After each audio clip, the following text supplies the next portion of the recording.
యేసుక్రీస్తు నామంలో మీ అందరికీ వందనాలు. ఈ సమయంలో మనం నేర్చుకోబోయేటువంటి అంశము యాకోబు చేసిన ప్రార్థన. యాకోబు దేవునికి ప్రార్థన చేశాడు. ఆయన చేసిన ప్రార్థన గురించి మనము ఆలోచన చేద్దాం. యాకోబు కనాను దేశం నుంచి పెద్దనరాము ప్రయాణమయ్యాడు. ఏశావు తను చంపుతాడని భయపడి తల్లిదండ్రులు ఇద్దరు కూడా, ఇస్సాకు రెబ్కా ఇద్దరు కూడా యాకోబును పెద్దనరాము పంపించడం జరిగింది. ఈ ప్రయాణం మధ్యలో బేతేలు అనేటువంటి స్థలం దగ్గర యాకోబు ప్రార్థన చేశాడు. మళ్ళీ తిరిగి వచ్చేటప్పుడు కూడా యాకోబు ఆ స్థలంలో ప్రార్థన చేసినట్టుగా మనం చూస్తాం. 2 సందర్భాల్లో యాకోబు ప్రార్థన మనం చూస్తాం. ఆ ప్రార్థన ఎంత ఆయన మాట్లాడిన మాటలు ఎలా ఉన్నాయి, దేవుడితో ఆయన కలిగినటువంటి సంబంధము, ఆయన ఏం ప్రార్థన చేశాడో ఆ విషయాలు మనము ఈ సమయంలో మనం ఆలోచన చేద్దాం.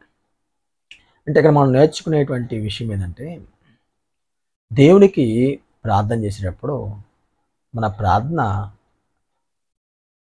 సరైన రీతిగా ఉండాలి. కొంతమంది ప్రార్థన చేస్తారు, భాషలతో ప్రార్థన చేస్తారు, ఆ భాషల అర్థం తెలియదు. కొంతమంది క్రమశిక్షణ లేకుండా ప్రార్థన చేస్తాడు, క్రమం ఉండదు ప్రార్థనలో. కొంతమంది జీవితం బాగుండదు, జీవితం బాగుండకుండా వేషధారంతో ప్రార్థన చేస్తారు. అలాంటి ప్రార్థన కూడా ఉపయోగం లేదు. దేవుడు ప్రార్థన చేసేటప్పుడు జవాబు ఇవ్వాలంటే, ఒకటి జీవితం బాగుండాలి, అప్పుడు ఆ వ్యక్తి నీతిగా బతుకుతూ ఉండాలి, నీతిగా బతకడానికి కృషి చేస్తూ ఉండాలి. అంటే లోకస్తు గురించి చెప్పట్ల. ఒక వ్యక్తి క్రీస్తులో జీవిస్తూ దేవుడు ప్రార్థన చేసేటప్పుడు ఆత్మ విశ్వాసంగా బతకాలి. విశ్వాసం లేనటువంటి వ్యక్తి యొక్క ప్రార్థన దేవుడు అంగీకరించడు, దేవుడు జవాబు ఇవ్వడం. 2, ప్రార్థన చేసేటప్పుడు వ్యర్థమైన మాటలు మాట్లాడకుండా ప్రార్థన చేయాలి, క్రమశిక్షణతో ప్రార్థన చేయాలి. వ్యర్థమైన మాటలు మాట్లాడకుండా క్రమశిక్షణతో ప్రార్థన చేయాలి. ఈ ప్రార్థన కొంతమంది చేసేటప్పుడు దేవుని చిత్తము, దేవుని సంకల్పము ఎరగకుండా కూడా ప్రార్థన చేసినా కానీ దేవుడు యొక్క ఆ ప్రార్థనలో బలం ఉండదు, ఆ ప్రార్థనకు దేవుడు జవాబు ఇవ్వడు. అందువల్ల ప్రార్థన చేసేటప్పుడు జీవితం బాగుండాలి, క్రమశిక్షణ ఉండాలి, వ్యర్థమైన మాటలు మాట్లాడకూడదు. దేవుని చిత్తాన్ని ఎరిగి ఆయన సంకల్పాన్ని అనుసరించి మనం దేవుణ్ణి ప్రార్థించాలి. ఇది ప్రార్థనలో ఉన్నటువంటి చిన్న మెలకువలు, అవసరతలు, తెలుసుకోవాల్సినటువంటి విషయాలు. అయితే యాకోబు చేసిన ప్రార్థన మనం చూసినప్పుడు ఆయన 2 సందర్భాల్లో ప్రార్థన చేశాడు. ఆయన ప్రార్థన ఎంత పీస్ఫుల్గా, ఎంత తగ్గించుకొని దేవుణ్ణి అడగటము, దేవుడు అతనికి సహాయం చేసి తిరిగి 21 సంవత్సరాల తర్వాత వచ్చేటప్పుడు ఆయన ఎలాంటి పరిస్థితులు వచ్చాడో, ఆయన దేవునికి ఎలాంటి ప్రార్థన చేశాడు వచ్చేటప్పుడు, ఈ విషయాలు మనం చదువుకుందాం. చూడండి, ఆదికాండము 28వ అధ్యాయము 20వ వచనం కాడ నుంచి మనం చదివితే అక్కడ ఈ విషయాలు రాయబడ్డాయి. అప్పుడు యాకోబు, నేను తిరిగి నా తండ్రి ఇంటికి క్షేమంగా వచ్చినట్లు. యాకోబు పెద్దన్న ప్రయాణమయ్యాడు. బేతేలు అనేటువంటి స్థలం దగ్గర ఈ ప్రార్థన చేస్తున్నాడు. ఏం చేస్తున్నాడు ప్రార్థన? నేను తిరిగి నా తండ్రి ఇంటికి క్షేమంగా వచ్చేట్లు అన్నాడు. అంటే యాకోబు ఏం కోరుకుంటున్నాడు అంటే క్షేమాన్ని కోరుకుంటున్నాడు. ఈరోజు ప్రతి తల్లిదండ్రులు, భార్యాభర్తలు, కుటుంబము ఏం కోరుకోవాలి దేవుని దగ్గర అంటే క్షేమం కోరుకోవాలి. మనం క్షేమంగా ఉండాలని, సంతోషంగా ఉండాలని, ఆనందంగా బతకాలని మనం దేవుణ్ణి వేడుకోవాలి. మంచి విషయం, క్షేమంగా ఉండటం అనేది మంచి విషయం. ఎందుకంటే లోకంలో ఎంతోమంది క్షేమంగా బతికే పరిస్థితులు లేవు, శాంతంగా బతికే పరిస్థితులు లేవు. చాలా కుటుంబాల్లో అశాంతి, గొడవలు, కొట్లాట్లు, సమస్యలు, తన్నుకోటాలు, తిట్టుకోటాలు, అవమానించుకోటాలు, హీనంగా బతకటం, ఇవన్నీ చాలా ఉన్నాయి. కానీ ఒక ఆత్మ సంబంధమైన కుటుంబంలో తండ్రి దగ్గర కోరుకోవాల్సినటువంటి విషయం ఏంటంటే క్షేమాన్ని కోరుకోవాలి. దేవుడు క్షేమాన్ని ఇచ్చేవాడు. ఆయన క్షేమం ఇవ్వకపోతే మనం సంతోషంగా బతకలేం, ఆనందంగా ఉండలేం. కాబట్టి దేవుడు దగ్గరగా మనం క్షేమం కోరుకోవాలి. యాకోబు కూడా క్షేమాన్ని కోరుకుంటే ఏమంటున్నాడంటే దేవుడు నాకు తోడై ఉండి, రెండో విషయాన్ని అంటున్నాడు, దేవుడు నాకు తోడై ఉండి. దేవుడు ఎవరికి తోడై ఉంటారు? దేవుడు ఎవరికి తోడై ఉంటాడు? విశ్వాసులకి. అవిశ్వాసులకు తోడే ఉండడు, లోకస్తులకి తోడే ఉండడు. విశ్వాసంగా బతికే వాళ్ళకి దేవుడు తోడుగా ఉంటాడు. నువ్వు విశ్వాసంగా బతికితే దేవుడు నీకు సహాయం చేస్తాడు. నీ ఆపదల్లో, శ్రమల్లో, ఇబ్బందుల్లో, సమస్యల్లో దేవుడు నీకు సహాయకారిగా నిలిచి నిన్ను ఆదుకుంటాడు, ఆదరిస్తాడు, ప్రోత్సహిస్తాడు, సహాయాన్ని అందిస్తాడు, ఆశీర్వదిస్తాడు. ఇవన్నీ జరుగుతాయి. అవిశ్వాసులకి దేవుడు తోడుగా ఉండడు. అవిశ్వాసుల యొక్క ప్రార్థన అంగీకరించడం, అవిశ్వాసులకు దేవుడు తోడుగా ఉండడం. ఈ విషయాన్ని మనము జ్ఞాపకం చేసుకోవాలి. కాబట్టి తండ్రి అనగా దేవుడు మనకి తోడుగా ఉండాలంటే మన విశ్వాసం బాగుండాలి, మనం ఆత్మ సంబంధంగా బతుకుతూ ఉండాలి. ఆత్మ సంబంధంగా బతికే వాళ్ళకి దేవుడి యొక్క సహాయము, తోడు, కాపుదల, మేలులు ఎప్పుడు అనుగ్రహింపబడుతూ ఉంటాయి. యాకోబు నాకు తోడై ఉండి నేను వెలుచున్న ఈ మార్గంలో నన్ను కాపాడి తినుటకు ఆహారమును, ధరించుకున్నట్టుకు వస్త్రం నాకు దయచేసిన ఎడల. ఏం కోరుకున్నాడండి యాకోబు? ఏం కోరుకున్నాడు యాకోబు? తినుటకు ఆహారం. నేను పెద్దనరామ వెళ్తున్నాను, తినటానికి ఆహారము, ధరించుకోవడానికి వస్త్రము నాకు దయచేసింది ఎల్లా అన్నాడు. అంటే సంతృప్తికరమైనటువంటి జీవిత విధానం ఇది.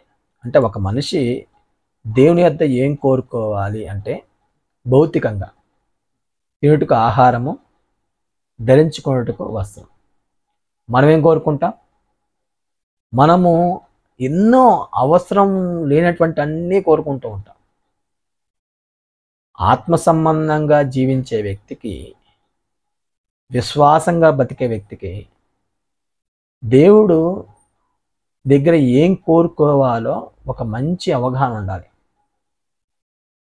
ఏంటి అవగాహన అంటే తినుటకు ఆహారము, కట్టుకున్నట్టుకు వస్త్రం, ధరించుకున్నట్టుకు వస్త్రం. ఈరోజు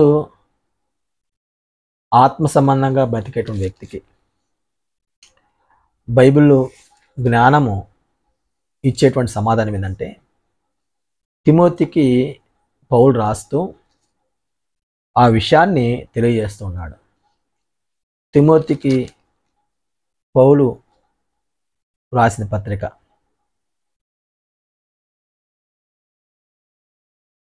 తిమోతి పత్రిక, మొదటి పత్రిక 6వ అధ్యాయము 6వ వచనంలో మనము చదువుకున్నప్పుడు సంతుష్టి సహితమైన దైవభక్తి గొప్ప లాభసాధకమై ఉన్నది. మనం ఈ లోకంలోనికి ఏమీ తేలేదు, దీనిలో నుండి ఏమీ తీసుకుపోలేము. కాగా అన్న వస్త్రములు గలవారమై ఉండి వాటితో తృప్తి పొందుదము. ఏమంటున్నాడు ఇక్కడ పౌలు తిమోతికి రాస్తూ? మనం ఈ లోకంలోనికి ఏమీ తేలేదు, ఏమీ కూడా తీసుకొని పోలేము. అన్నము, వస్త్రము కలిగిన వారమై వాటితో తృప్తి పొందుదము. అంటే సంతృప్తికరమైనటువంటి జీవిత విధానము ఏమిటి అంటే భోజనము, వస్త్రం. వీటికి మించింది దేవుడు ఇస్తున్నాడు. ఈరోజు మన జీవితాల్లో మనము అనుభవిస్తున్న పరిస్థితి మనం చూస్తే ఆ రోజు యాకోబు కోరుకుంది ఈ రెండే. ఈరోజు మన జీవితాల్లో దేవుడు అనుగ్రహిస్తుంది ఇంక దీనికి అతీతంగా ఎన్నో మనం కలిగి ఉన్నాం. చాలా ఎక్కువగా హై లెవెల్లో మనము అనుభవిస్తున్నాం కొన్ని. ఎందుకు ఇచ్చాడు దేవుడు? ఎందుకు మనకి ఎన్ని అనుగ్రహించాడు దేవుడు? యేసుక్రీస్తులో ఆత్మ సంబంధంగా బ్రతకటానికి, విశ్వాసమందు స్థిరమైనటువంటి జీవితాన్ని కొనసాగించడానికి, దేవుని మార్గంలో ఉన్నతంగా ఎదుగుతూ దేవుణ్ణి సంతోషపెట్టే విధంగా మన జీవిత విధానాన్ని అభ్యాసం చేసుకోవడానికి దేవుడు మన అవసరతల కంటే, అనగా ఏంటి అవసరతలు? భోజనము, వస్త్రమే మన అవసరత. వాటి కంటే ఎక్కువగా దేవుడు ఎన్ని అనుగ్రహించాడు. కానీ ఈరోజు దేవుణ్ణి సరిగా మనం చూడలేకపోతున్నాము. అంటే దేవుడు మనకిచ్చే వాటిని సంతృప్తికరంగా మనం ఇంకా చూడలేకపోతున్నాం. ఇంకా ఇంకా ఇంకా ఇంకా అనేక సందర్భాల్లో కోరుకుంటూ ఉన్నాం. ఆత్మ సంబంధమైన వ్యక్తి ఇంకా అనే మాటను ఎప్పుడూ ఉపయోగించుకోకూడదు. తన జీవితంలో మనసులో కూడా రాకూడదు. ఇంకా అనే మాట దురాశకు సంబంధించింది. ఇంకా ఇంకా ఇంకా కావాలి అని. ఎంత కావాలండి? మన ఆత్మీయ జీవితాన్ని బలపరచుకోవడానికి దేవుడు ఎన్నో ఇస్తున్నాడు ఇక్కడ భౌతికంగా. యాకోబు కోరుకున్న దాంట్లో పోల్చుకుంటే మనం ఎన్ని కలిగి ఉన్నాము? పౌలు తిమోతికి రాసిన దాంట్లో పోల్చుకుంటే మనం ఈ లోకంలోనికి ఏమీ తెలియదు, ఏమీ తీసుకుపోము, కాగా ఆహారము వస్త్రం కలిగిన వారమై వాటితో తృప్తి పొందాము అని చెప్పి అంటున్నాడు. అంటే సంతృప్తికరమైనటువంటి భక్తి గొప్ప లాభ సాధకము. అంటే ఒక మనిషి సంతృప్తికరమైనటువంటి భక్తి జీవితాన్ని అభ్యాసం చేసుకోవడం అనేది అది ఒక గొప్ప సాధకమై ఉంది అనే విషయాన్ని పౌలు తిమోతితో తెలియజేస్తున్నాడు. ఈరోజు మన జీవితాల్లో భక్తి తగ్గటానికి ఈ అదనంగా కలిగి ఉన్నటువంటివే చాలా మనల్ని దేవుడికి దూరం చేస్తున్నాయి. ఒక వ్యక్తి దేవుడు ఆశీర్వాదాన్ని కూడా సరిగా చూడలేకపోవటం అనేది ఇక్కడ బాధాకరమైనటువంటి పరిస్థితి. దేవుడు నిన్ను భౌతికంగా ఆస్వాదించాడు. ఎందుకు ఆస్వాదించాడు? నువ్వు ఆత్మీయంగా ఎదగాలని, ప్రోత్సహింపడాలని, ఇంకా నేర్చుకొని దేవుడి గురించిన జ్ఞానంలో అభివృద్ధి చెందడానికి నీ అవస్థలు ఇంకా రెట్టింపు చేస్తున్నాడు దేవుడు. దేవుడు నీకు భోజనము, వస్త్రము కంటే ఇంకా ఎన్నో విషయాలు నీకు కొదువు లేకుండా దేవుడు అనుగ్రహిస్తుంది. ఎందుకంటే మన ఆత్మీయ జీవితాన్ని మరింత ఎక్కువగా ప్రోత్సహించుకోవడానికి దేవుడు మనకిస్తున్నటువంటి ఒక వనరులు ఇవి. ఈ వనరులను మనం ఉపయోగించుకొని విశ్వాసాన్ని మెరుగుపరుచుకోవాలి, మన ఆత్మీయ జీవితాన్ని స్థిరపరచుకోవాలి. ఎప్పటికప్పుడు జీవితాన్ని దిద్దుకుంటూ మారుమనసు పొందుతూ కుటుంబము, భార్య, పిల్లలు అందరూ కూడా ఆత్మ సంబంధంగా ప్రోత్సహింపడేట్లుగా ఎప్పటికప్పుడు సాధకం చేసుకోగలగాలి. అందుకు ఈ క్రీస్తులో దేవుడు ఈ వనరులన్నీ మనకిస్తున్నాడు. భౌతికంగా, ఆత్మ సంబంధంగా మరెన్నో ఇస్తున్నాడు. యాకోబు తన ప్రార్థనలో, ఆయన నేను వెళ్తున్న మార్గంలో నాకు భోజనం దయచేయి, నాకు కట్టుకోవడానికి వస్త్రం దయచేయి అన్నాడు. సంతృప్తికరమైనటువంటి భక్తి. మనము ఈ రెండింటితోనే ఆగి ఉన్నామా? ఈ రెండింటితోనే మనం ఆగి ఉన్నామా? ఇంకా అదనంగా ఎన్నో కలిగి ఉన్నామా? అదనంగా ఎన్నో కలిగి ఉన్నాం, కానీ తృప్తి లేదు, సంతోషం లేదు, ఆనందం లేదు. కారణం ఏంటంటే దురాశ. ఎదుటివానికి ఎన్నో ఉన్నాయి, మనకేం లేవు. పక్కింటి వాళ్ళకి ఎన్నో ఉన్నాయి, మనకేం లేవు. మన స్నేహితులకి, మన బంధువులకి, మన రక్త సంబంధులకి ఎన్నో ఉన్నాయి, మనకేం లేవు. ఇదే ఆలోచన. అంటే ఎదుటి వానితో పోటీ పెట్టుకొని మన విశ్వాసాన్ని కొనసాగిస్తున్నాం. అది విశ్వాసం అనబడదు. దేవుడు నీకు ఇచ్చిన దాంతోనే తృప్తిగా బతకటం నేర్చుకోగలిగితే అది మంచి జీవితం. యాకోబు ప్రార్థన ఈరోజు మన జీవితాలు తాకిందా లేదా? తిమోతికి పౌలు రాసినటువంటి ఉత్తరంలో పౌలు తెలియజేస్తున్నటువంటి బోధ మన హృదయాలు తాకిందా లేదా? మన ఆత్మ సంబంధంగా అలాంటి వాటికి దగ్గరగా ఉన్నామా, దూరంగా పోతున్నామా? ఇంకా ఇంకా అనే మాట దురాశకు సంబంధించినటువంటి విషయమై ఉంది. మన ఆలోచనలో కూడా ఎక్కువగా కోరుకోవడానికి ఇష్టపడకూడదు. ఉన్నదాంతో తృప్తి పడటం నేర్చుకోగలిగితేనే విశ్వాసం బాగుంటుంది. ఉన్నదాంతోనే ఆనందంగా బతకగలగాలి, ఉన్నదాంతోనే క్షేమకరమైనటువంటి పరిస్థితి చూడగలగాలి, ఉన్నదాంతోనే మన యొక్క భక్తిని కొనసాగించగలగాలి. లేని దాన్ని మనం కోరుకోకూడదు. దేవుడు ఇవ్వాలని మరి ఇంత ఎక్కువగా ప్రార్థన చేస్తారు కొంతమంది. అది ఇవ్వు, ఇది ఇవ్వు, అది ఇవ్వు, ఇది ఇవ్వు అని. ఏం ఉపయోగం? దేవుడు ఇవ్వడు. మన భోగేచ్ఛల కొరకు, మన యొక్క ఇష్టాలని నెరవేర్చుకోవడానికి, మన దురాశను నెరవేర్చుకోవడానికి దేవుడు మనకి ఏది ఇవ్వడు. దేవుడు ఇచ్చిన దాంట్లో తృప్తిగా బతకటం నేర్చుకుంటే దేవుడు భవిష్యత్తులో ఆ సంతృప్తికరమైన జీవితాన్ని అలవాటు పడినటువంటి ఆ విధానానికి దేవుడు సంతోషించి మనకి ఇస్తాడు, ఎన్నో ఇస్తాడు. తన కుమారుణ్ణే మనకి ఇచ్చినవాడు. భౌతికమైనవి ఈ చిన్న చిన్న వాటిని దేవుడు మనకి ఇవ్వడా?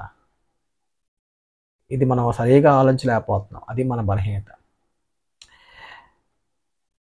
యాకోబు ముక్కున్నాడు, అయినా నేను వెళ్తున్నాను, మరియు స్తంభంగా నేను నిలిపిన ఈ రాయి దేవుని మందిరమగును, మరియు నీవు నాకిచ్చే యావత్తులో 10వ వంతు నిశ్చయంగా నీకు చెల్లించదని మొక్కును. అంటే నువ్వు నాకు ఇచ్చినటువంటి యావత్తులో 10వ వంతు నేను నీకు ఇస్తా అని మొక్కున్నాడు. ఇది యాకోబు పెద్దనరాము వెళ్ళేటప్పుడు తను చేసినటువంటి ప్రార్థన, బేతేలు స్థలం దగ్గర చేసిన ప్రార్థన. తను 21 సంవత్సరాలు లాభాన్ దగ్గర కొలువు చేసి ఇద్దరు భార్యలు, 2 దాసీలను, అనగా 4 భార్యలను కలిగి 4 భార్యల ద్వారా 12 మంది సంతానాన్ని కలిగి తిరిగి వస్తున్నటువంటి సందర్భంలో అప్పుడు యాకోబు ప్రార్థన చేశాడు దేవునికి. ఏమని ప్రార్థన చేశాడు అన్నాం అంటే, పోయేటప్పుడు ఏం ప్రార్థన చేశాడన్నాము చూసాము, వచ్చేటప్పుడు ఏం ప్రార్థన చేస్తున్నాడో మనం నేర్చుకుందాం. 32వ అధ్యాయము, ఆదికాండం 32వ అధ్యాయము 9వ వచనం కాడి నుంచి మంచి అయితే అక్కడ ఈ విధంగా దేవునికి ప్రార్థన చేస్తున్న యాకోబు. అప్పుడు యాకోబు, నా తండ్రివైన అబ్రహాం దేవా, నా తండ్రివైన ఇస్సాకు దేవా, ఏమంటున్నాడు? అబ్రహాముకు దేవుడు నీవే, ఇస్సాకు దేవుడువు నీవే, నాకు కూడా దేవుడువు నీవే. అంటే మన జీవితాల్లో దేవుడు యెహోవాగే ఉండాలి, మరొకటి ఉండకూడదు.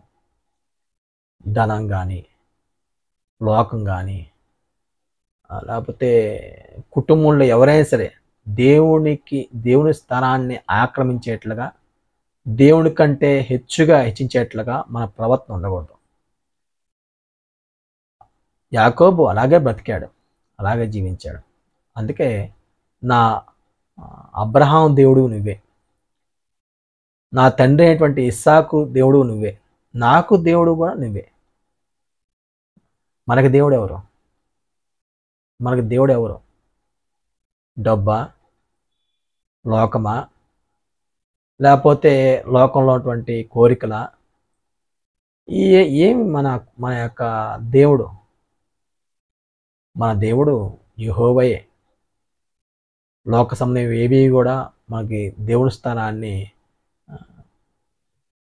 తాగకూడదు, ఆ స్థానంలో రాకూడదు. దేవుడికి మొదటి స్థానం ఇవ్వాలి. ఈరోజు చాలామంది దేవుడికి మొదటి స్థానం ఇవ్వరండి. వాళ్ళకి అనారోగ్యం బాగుండకపోతే ఆరాధన మానేస్తారు. దేవుడు మొదటి స్థానం ఎవరు? ఆరోగ్యమా గొప్పదా? దేవుడు అనారోగ్యం వచ్చింది, అది మరీ మంచంలో పడి లేవలేని పరిస్థితి ఉండి అసలు ఇంకా ఇబ్బందిగా పరిస్థితులు ఉంటే అది ఎవరు ఏం చేయలేరు. నడవగలరు, వెళ్ళగలరు, అన్నీ చేసుకోగలరు, కానీ ఆరాధన మానేయడానికి ఈజీగా సాకు ఏంటంటే ఆరోగ్యం బాగాలేదు. కొంతమంది బంధువులు వచ్చారనో, పెళ్ళనో, ఇంకో శుభకార్యమనో, లేదా చనిపోయారనో ఏదో సాగు చెబుతారు. అంటే దేవునికి మొదటి స్థానం ఇవ్వాలి. ఇక దేవుడికి మొదటి స్థానం ఇవ్వలేనటువంటి వాళ్ళందరూ కూడా అవిశ్వాసులే. దేవునికి మొదటి స్థానం ఇవ్వలేని వాళ్ళందరూ కూడా అవిశ్వాసులే. అవిశ్వాసులుగా బతుకుతూ మేము విశ్వాసం అనుకుంటారు. వాళ్ళేమో ఇచ్చే వాటివేమో బంధువులు ఇస్తే వాళ్ళకి ప్రాముఖ్యత ఇస్తారు, కానీ దేవుడు ప్రాముఖ్యత ఇవ్వరు. స్నేహితులకి, రసంబంధులకి, వివాహాలకి, శుభకార్యాలకి, ఆరోగ్యం బాగాలేకపోతే వీటికి మొదటి స్థానం ఇస్తారు. ఇవి నిన్ను పోషిస్తుంది, కాపాడుతుంది, సంరక్షిస్తుంది. వీళ్ళ దేవుడికి మొదటి స్థానం ఇవ్వడం నేర్చుకోవాలి మనం. నీ జీవితంలో దేవుడికి మొదటి స్థానం ఇచ్చినప్పుడే నువ్వు విశ్వాసిగా ఉంటావు. నువ్వు దేవుడికి మొదటి స్థానం ఇవ్వకపోతే నువ్వు అవిశ్వాసవే. నీ పిల్లలు కూడా ఏం నేర్చుకుంటారు రేపు? నీ పక్కన భార్య ఏం నేర్చుకుంటుంది? దేవుడికి మొదటి స్థానం ఇస్తే నీ పిల్లలు, నీ కుటుంబము దేవుడికి మొదటి స్థానం ఇచ్చేట్లుగా వాళ్ళ యొక్క జీవిత ప్రవర్తన బాగుంటుంది. అలా కాకుండా నీ ఇష్టానుసారంగా లోక పద్ధతి అనుసరించిన వాడు అయితే వాళ్ళు కూడా రేపు ఆ విధంగా తయారవుతారు. వాళ్ళ ప్రవర్తన కూడా ఎలా ఉంటుంది. అందువల్ల దేవుడికి మొదటి స్థానం ఇచ్చేట్లుగా నీ ప్రవర్తన ఉండాలి. యాకోబు, అబ్రహాం దేవుడు నువ్వే, ఇస్సాకు దేవుడు నువ్వే, నాకు దేవుడు నువ్వే అని చెప్పి ప్రార్థన చేస్తూ ఉంటున్నాడంటే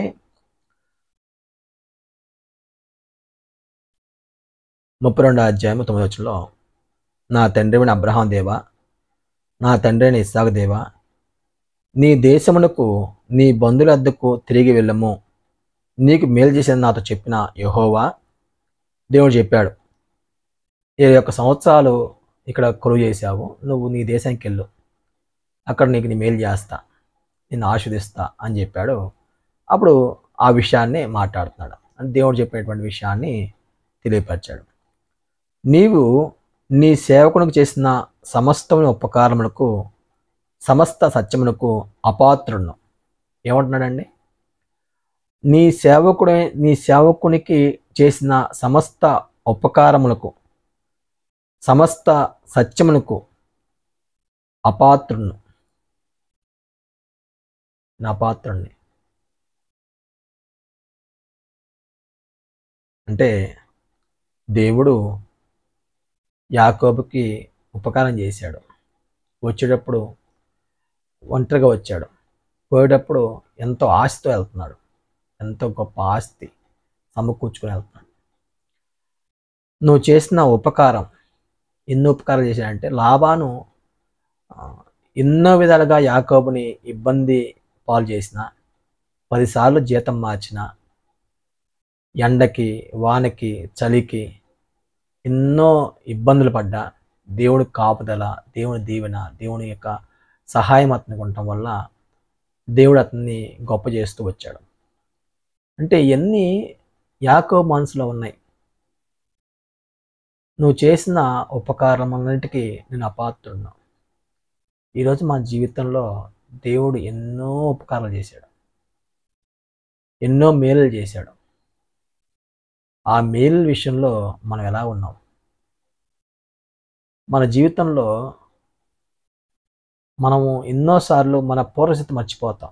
మనం ఎక్కడి నుంచి వచ్చామో, ఏ పరిస్థితిలో వచ్చామో, మన స్థితి ఎలాంటిది ఉందో ఒకప్పుడు అది మర్చిపోయి ఇప్పుడున్న స్థితినే గొప్పగా చూసుకుంటూ ఉంటాం.